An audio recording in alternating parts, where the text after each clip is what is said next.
Hi everybody, in this tutorial I'm gonna show you how to make this paper cut effect in Procreate.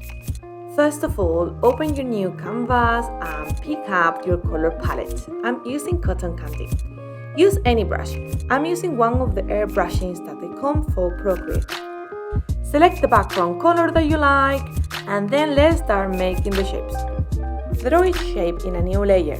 And remember that every time that you draw a new shape, it's going to be slightly smaller. Also, don't forget to change the color every time. You can do this with straight lines, but I'm just making some wobbly lines to create this cool effect. Now at the end, I'm just changing some of the colors to just create a color palette that I like.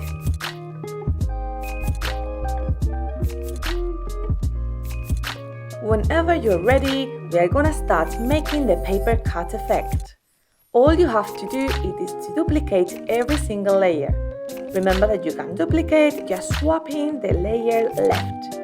Once you finish, make sure that you select all the layers and make them alpha locked. We're gonna start painting the bottom layers in a darker color.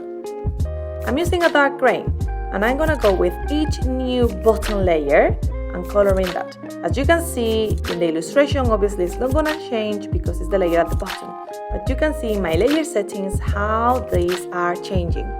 I'm gonna start with the layer at the bottom. First of all, unselect Alpha Lock.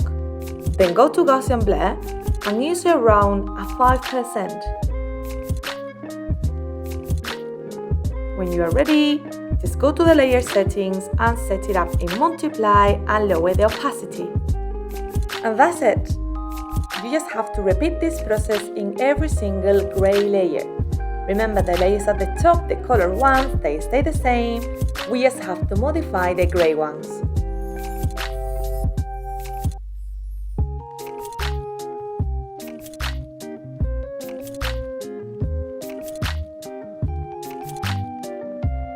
And that's how we make the paper cut effect.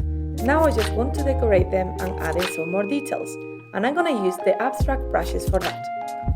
You can just add the brush on top of every single layer, okay, the color ones.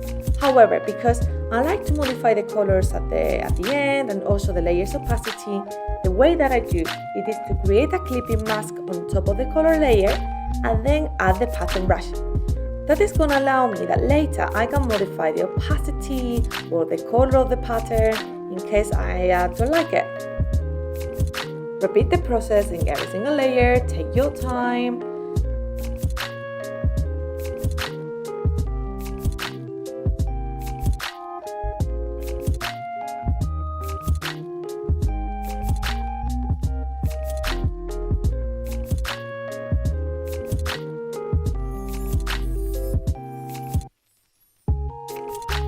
At the end, what I'm going to do is lower the opacity of every single pattern.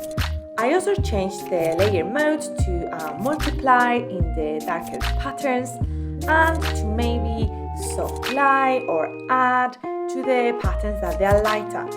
I just play around and see how the layers opacities they work for each color and just pick up the one that I like the most.